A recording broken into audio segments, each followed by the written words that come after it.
ہاں جی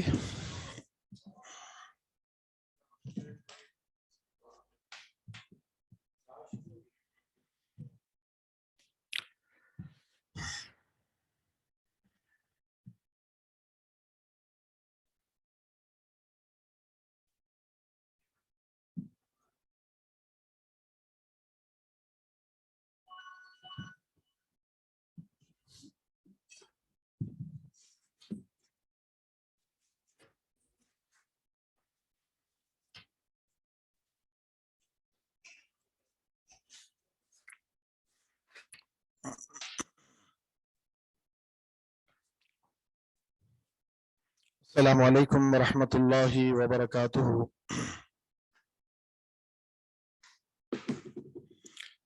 الحمد للہ رب العالمین والعاقبۃ للمتقین والصلاة والسلام علی اشرف الانبیاء والمرسلین اما بعد.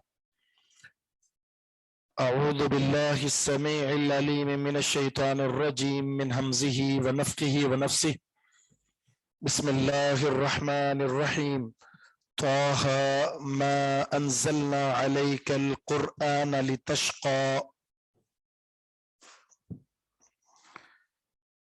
سورہ طه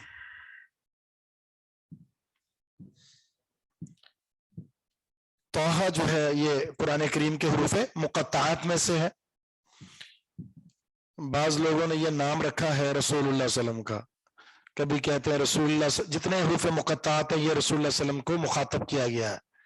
طه یاسین حامیم کوئی معنی نہیں ہے، واللہ اعلم بمرادی. اور اس سے کوئی مراد لینا جس مراد کا نصاً کوئی ذکر نہیں ہے تو یہ قرآن کے بارے میں ایسی بات ہے جو بلا دلیل ہے. ما انزلنا ہم نے نہیں نازل کیا علیکا آپ پر القرآن قرآن کریم لتشقا تاکہ آپ مشقت میں پڑ جائیں. اس قرآن کو نازل کرنے کا مقصد آپ کو مشقت میں ڈالنا نہیں ہے. وعلیکم السلام ورحمۃ اللہ. بلکہ اس قرآن کریم کا مقصد نزول کا لوگوں کو مشقت سے نکالنا ہے.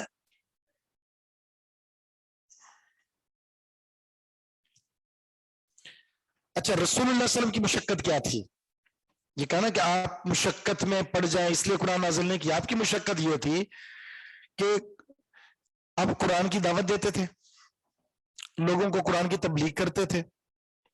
نتیجہ کیا تھا؟ نتیجہ یہ تھا کہ اس قرآن پر ایمان نہ لانے کی وجہ سے رسول اللہ صلی اللہ علیہ وسلم افسردہ ہو گئے. لوگ ایمان نہیں لا رہے تو یہ بڑی بھاری ذمہ داری ہے قرآن، اور قرآن کی تبلیغ آپ کر رہے ہیں، وہ ایمان نہیں لا رہے ہیں، نتیجہ تناب مشقت میں پڑ گئے. اس لیے کیا فرمایا؟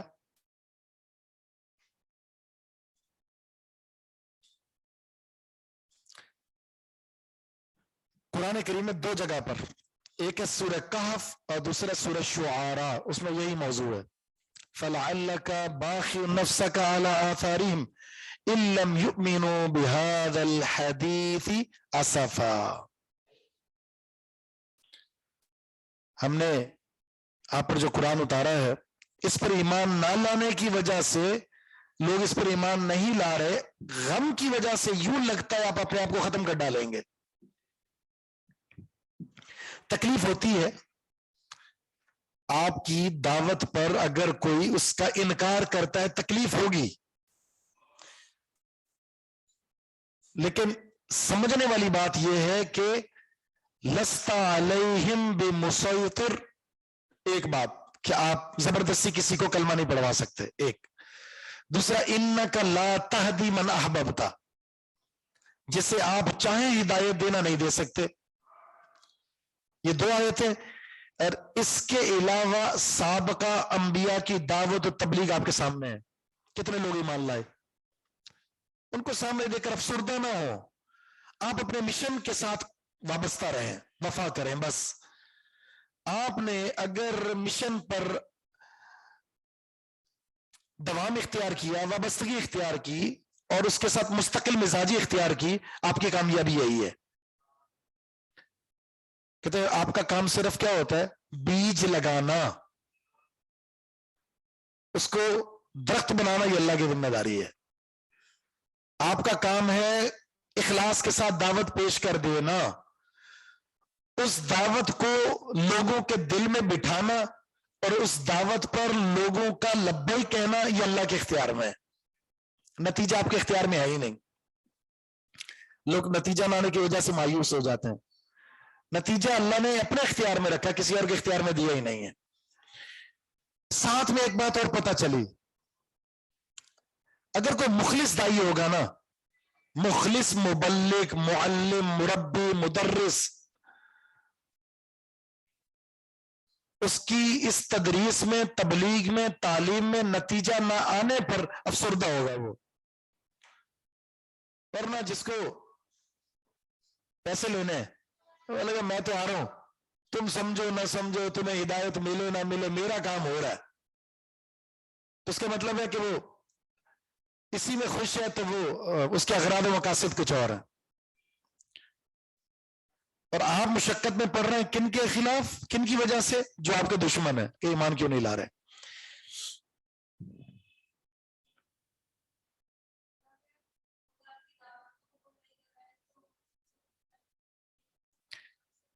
افسوس ہوگا کہ میں محنت کر رہا ہوں, نتیجہ نہیں آ رہا, اور پھر افسوس کے ساتھ بالکل مایوس نہیں ہو جانا کیونکہ نتیجہ آپ کے اختیار میں ہے ہی نہیں. لیکن طبی طور پر انسان کے دل میں رنج اور الم ہوتا ہے.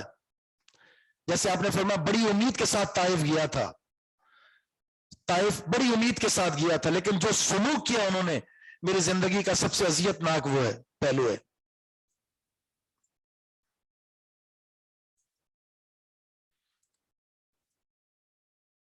اللہ, مگر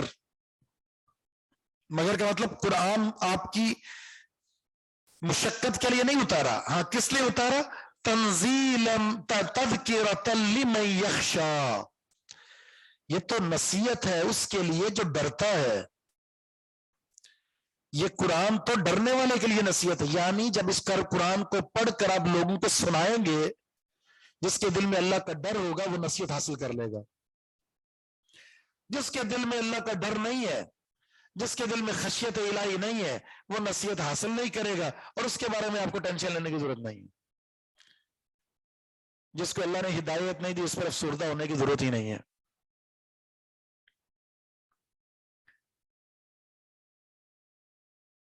اب ایک اور بات پتہ چلی اس آیت سے کہ جب قرآن پڑھا جائے, سنایا جائے, نصیحت کی جائے قرآن کے ذریعے, تو جس کے دل میں اللہ کا ڈر ہوگا نا, اسی کو اس قرآن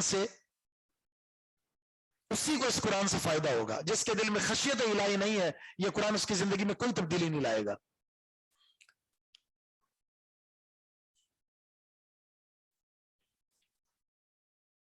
جس کے دل میں اس قرآن نے اثر کیا ہے نا, اس قرآن نے اس کے اندر کوئی تبدیلی لائی ہے, تو آپ سمجھ جائیں کہ یہ شخص خشیت الہی سے سرشار ہے.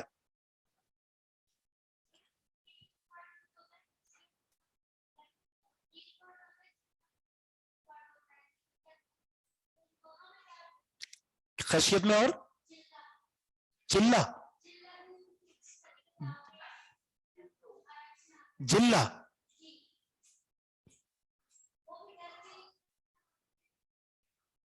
وجلت, اسی سے وجلت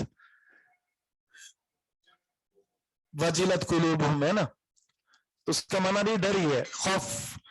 تو فرق یہ ہوگا, اس کا تعلق قلب کے ساتھ ہے. وہ جو خشیت ہے نا وہ آپ کے اعضاء سے ظاہر ہوگی.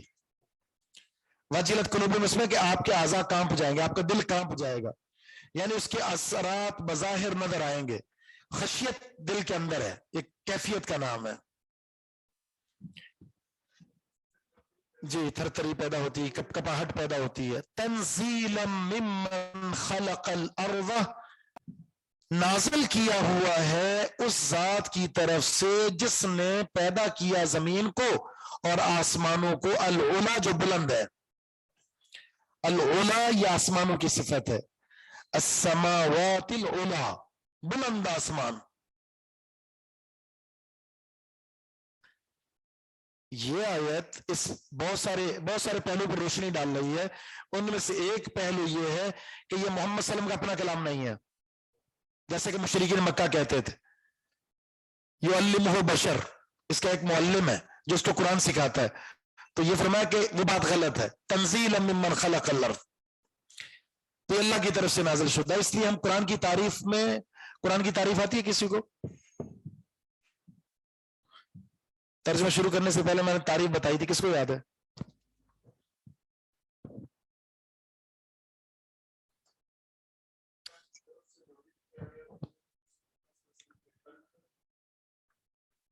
کلام اللہ غیر مخلوق, کلام اللہ غیر مخلوق, المنزل علی محمد بلسان عربی مبین, المتعبد بتلاوته المبدوء بفاتحۃ الکتاب والمختوم بسورۃ الناس. اچھا یہ بتا دیا گیا تھا, یہ دوبارہ میں اپنے تیسری دفعہ شاید ریپیٹ کر رہا ہوں, ابھی پھر لکھیں گے آپ. جب آپ اپنے رجسٹر کا موازنہ کریں گے نا سال کے بعد, تو آپ کو تکرار نظر آئے گا, ہے نا. اچھی بات نہیں ہے یہ. تو آخر میں مجھے یاد دلایا, میں یہاں لکھ دوں گا, ٹھیک ہے.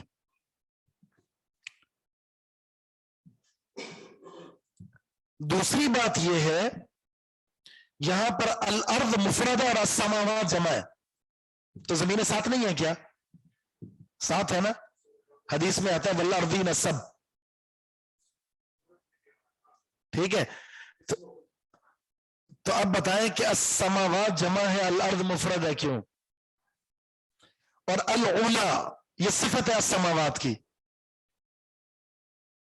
السماوات کی صفت ہے, تو السماوات جمع ہے, صفت واحد کیسے ہو گئی بتائیں؟ غیر عاقل ہے. ایک جواب آپ لوگوں کو پکا یاد ہوئی ہے, چلو یہ بڑی بات ہے, غیر عاقل ہے, بالکل صحیح ہے. جب موصوف جمع غیر عاقل ہو تو اس کی صفت واحد مؤنث آتی ہے. کہتے ہیں الارض کے اندر الف لام جنس کا ہے. الف لام کی قسمیں یاد ہے نا آپ کو, کتنی ہے جی؟ الف لام کی 4 قسمیں ہیں نا. ویسے الف لام ہوتا ہے ایک طرح 4 معنی دیتا ہے وہ, کبھی استغراق کا, کبھی جنس کا, حد خارجی کا, حد ذہنی کا. جنس کا مطلب یہ ہوتا ہے کہ جیسے الرجل خیر من المرأة, جنس سے رجل جنس سے مرا سے بہتر ہے. ہر مرد ہر عورت سے بہتر نہیں ہے. بہت ساری عورتیں ایسی ہیں جو مردوں سے بہتر ہے, مرد بہت سارے ایسے ہیں جو عورتوں سے بہتر ہے. اس کا مطلب ہے بے اعتبار جنس مرد بے اعتبار جنس عورت سے جنس کے اعتبار سے بہتر ہے. تو الف لام جنس کا ہے,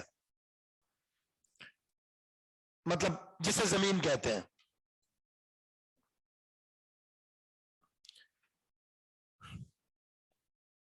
الرحمن علی العرش استوى, رحمان عرش پر مستوی ہے. استوى مستوی ہے.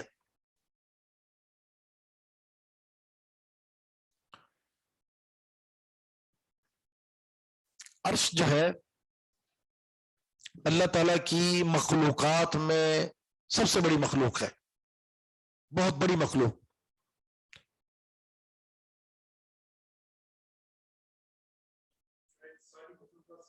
جی, اور عرش اللہ رب العزت نے پہلے ابن ماجہ کی حدیث کے مطابق اللہ تعالیٰ کا عرش ہوا میں تھا, پھر اللہ تعالیٰ نے زمین کو پیدا کیا, آسمانوں کو پیدا کیا, پھر اللہ تعالیٰ عرش پر آسمانوں میں مستوی ہوا.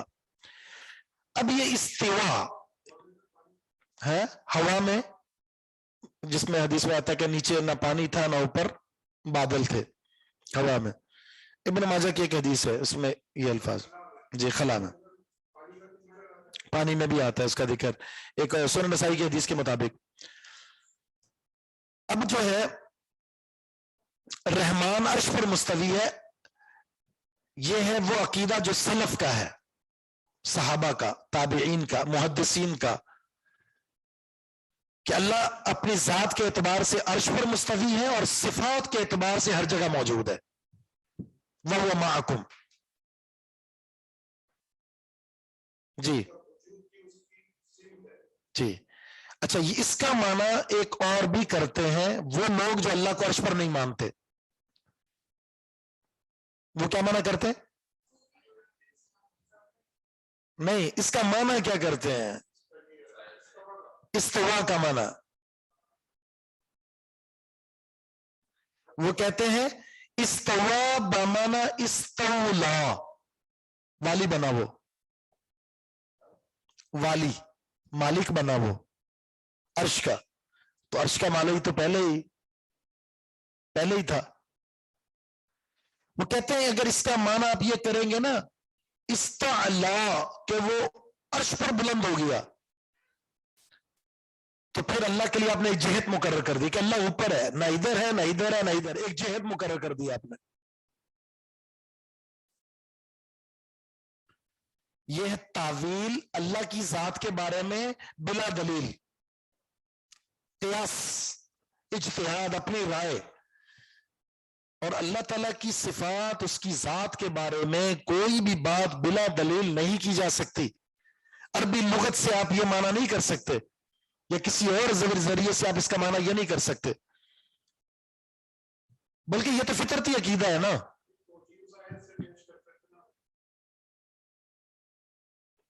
صرف یہ لفظ نہیں ہے، بلکہ قرآن میں فی السماوات کے الفاظ تو بہت زیادہ ہے.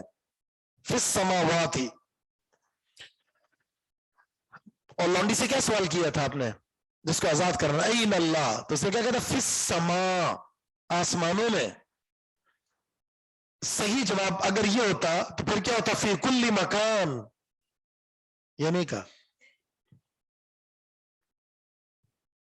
امام مالک سے سوال ہوا تھا،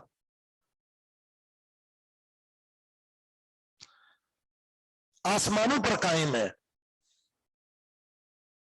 آسان ترجمہ، عرش پر قائم ہے وہ. امام مالک سے کیا سوال ہوا تھا؟ کیف استوا، استوا، اس کا استوا کیسے ہے؟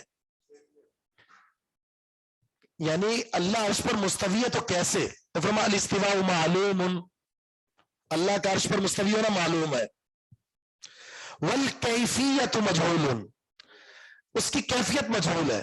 والسؤال عنہ بدعۃ، کیفیت کا سوال کرنا ذات باری تعالیٰ کے بارے میں یا اس کی صفات کے بارے میں وہ بدعت ہے، نہیں کر سکتے آپ سوال.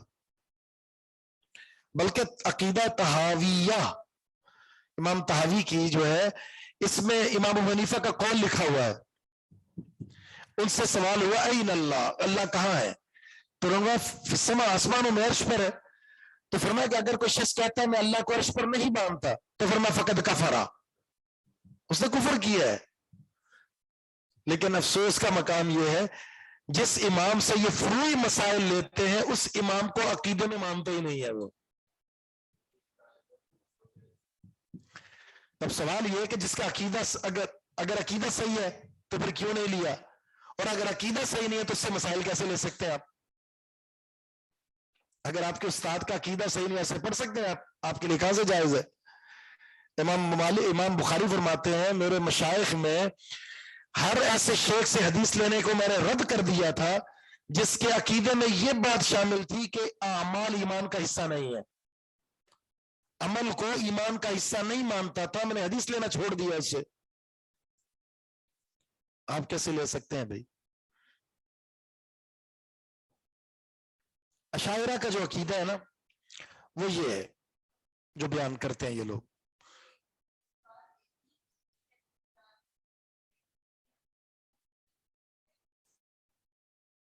ظاہر ہے باطل اور گمراہ فرقے بھی تو پیدا ہونے ہیں نا. سارے متقی پرہیزگار بن جائیں تو حدیث میں کیا ہے؟ وہ 73 فرقے ہوں گے، 72 جہنم میں جائیں گے. وہ یہی ہے اسلام کے قریب قریب لبا دوڑ کو کوئی ماننے والا ہوگا اپنی مرضی سے مانے گا، من مانی تعویلات ہے. جتنے بھی فرقے پیدا ہوئے ہیں نا، صحیح بخاری میں تو ذکر ہے نا اس کا کتاب التوحید میں، جہمیہ ہے، وہ جبریہ ہے، وہ قدریہ ہے، وہ معتزلہ ہے، وغیرہ وغیرہ، محرفہ، مشبہہ، معطلہ، اسماء صفات کے تعلق سے ان کا انہوں نے قرآن و حدیث دونوں سے رد کیا. مقصود ان کا یہ تھا اپنی رائے اور ذات سے اللہ تعالیٰ کی صفات میں تعویل. ظاہر ہے یہ معاملہ ایسا ہے کہ اس میں آپ اپنی ذات کا استعمال ہی نہیں کر سکتے، یہ توقیفی معاملہ ہے.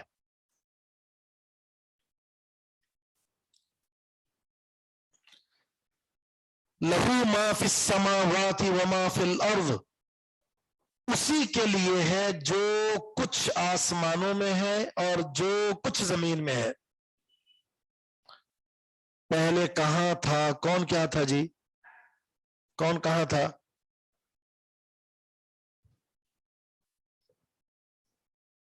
عرش پر تھا. اللہ عرش پر ہی ہے. ایک روایت کے مطابق ہوا میں، پھر دوسری میں یہ کہ پانی پر. پانی والی روایت بالکل ٹھیک ہے،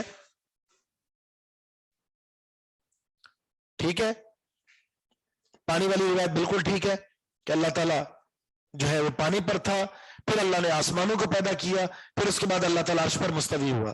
باقی ہوا والی جو روایت ابن ماجہ کے اندر ہے وہ بھی موجود ہے، اس کی صحت میرے خیال میں واللہ عالم وہ کیا ہے، لیکن ابن ماجہ میں حدیث پڑھی ہے یہ.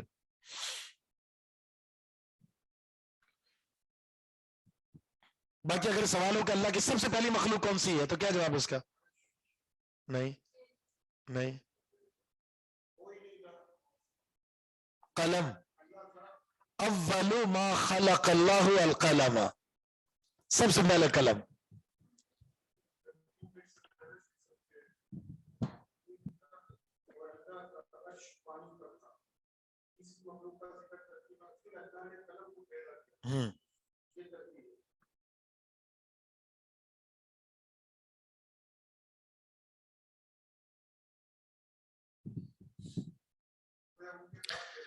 ارض جمع کیوں نہیں؟ میں نے بتایا کہ ارض میں الف لام جنس کا مراد لیا گیا ہے. جنس، جنس میں پھر وہ افراد آ جاتے ہیں. یہ جو ماں ہے نا، ماں، یہ جملے کی ذرا ترکیب ذرا دیکھیں. اس میں لہو یہ کیا ہے؟ نہیں، لہو کیا ہے؟ لہو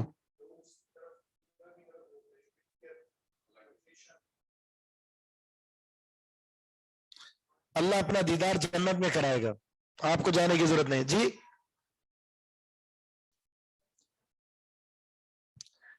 ترکیب میں کیا بن رہا ہے؟ جار مجرور، خبر مقدم ہے یہ. ٹھیک ہے، آپ نے پڑھا ہے نا کہ مبتدا خبر میں جب خبر جار مجرور ہو یا ظرف تو پہلے آتی ہے، تو یہ خبر مقدم ہے. اور ما فی السماوات یہ مبتدا ہے. اور مبتدا خبر میں آپ نے یہ پڑھا ہے جب خبر کو مقدم کرتے ہیں تو کیا حاصل ہوتا ہے؟ اس سے خبر کی تقدیم سے کیا حاصل ہوتا ہے؟ تاکید. ایاک نعبد کیا ترجمہ کرتے ہیں ہم؟ تیری ہی ہم عبادت کرتے ہیں. یہ تاکید ہے نا، تیری، یہ کہاں سے آ گیا؟ مفعول، خبر نہیں، وہاں مفعول مقدم ہے. ٹھیک ہے، مفعول مقدم ہے. تو یہاں مانا کیا کریں گے اب؟ تیرے ہی لیے ہے، تیرے ہی لیے ہے جو کچھ آسمانوں میں اور جو کچھ زمین میں، یعنی تو ہی اس کا مالک ہے. جو کچھ آسمانوں میں ہے، جو کچھ زمین میں ہے، وہ تیرا ہی ہے. وما بینہما، اور ان دونوں کے بیچ میں جو کچھ ہے وہ تیرا ہی ہے. وما تحت الثری، اور گیلی مٹی کے نیچے جو کچھ ہے وہ بھی تیرا ہی ہے. ویسے الثری کہتے ہیں اسفل السافلین کے نیچے جو کچھ چیزیں ہیں. ساری جو نیچے والی صورتیں ہیں ان میں سب سے آخر میں، جو سب سے آخر میں، اس میں بھی تیری ملکیت ہے.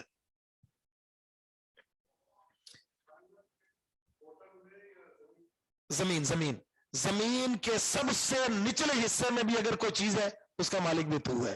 کیا باقی بچا بتائیں؟ باقی بچا کیا ہے؟ آسمانوں میں جو مخلوق ہے، آسمان اور اس میں موجود مخلوق، زمین اور زمین میں موجود مخلوق، ان دونوں کے بیچ میں اگر کوئی چیز ہے اور زمین کے سب سے نیچے اگر کوئی چیز ہے وہ تیری ہی ہے، یعنی تو مالک ہے. تو وہ کیا ہوئی نیچے جو ہے یہ؟ باقی اللہ کے سوا سب کیا ہوا؟ مخلوق، یعنی اللہ کی ملکیت، یعنی سارے کے سارے اللہ کے عبید اور غلام ہے. تب بتائیں کہ غلام کو کیسے جرت ہو گئی اس کی ملکیت میں رہتے ہوئے، یہ غلام کو کیسے جرت ہو گئی اس کی ملکیت میں رہتے ہوئے مالک کے احکامات کی بغاوت کرے، یا احکامات میں کسی اور کی بجاوری کرے، یا مالک کے ساتھ ملکیت میں کسی اور کو شریک ٹھہرائے؟ غلام کی جرت کیسے ہوئی؟ اتنے بڑے بادشاہ کے اس کی نظام بادشاہت میں کسی غلام کو اٹھا کر اس کے برابر کر دے، اس کے شریک کر دے، یا اس کے اختیارات کسی اور کو دے دے. یہ غلام اور ایک ملازم کو کہاں یہ اختیار حاصل ہوا؟ اس آیت میں اللہ رب العزت نے سب کی حیثیت کو ظاہر کر دی ہے، سب اللہ کی ملکیت ہے. جہاں پر بھی اگر کوئی یہ دعویٰ کرتا ہے نا کہ یہاں میری ملکیت ہے، یہاں میری ملکیت ہے، یا میرا اختیار چلتا ہے، باطل ہے، سب باطل ہے.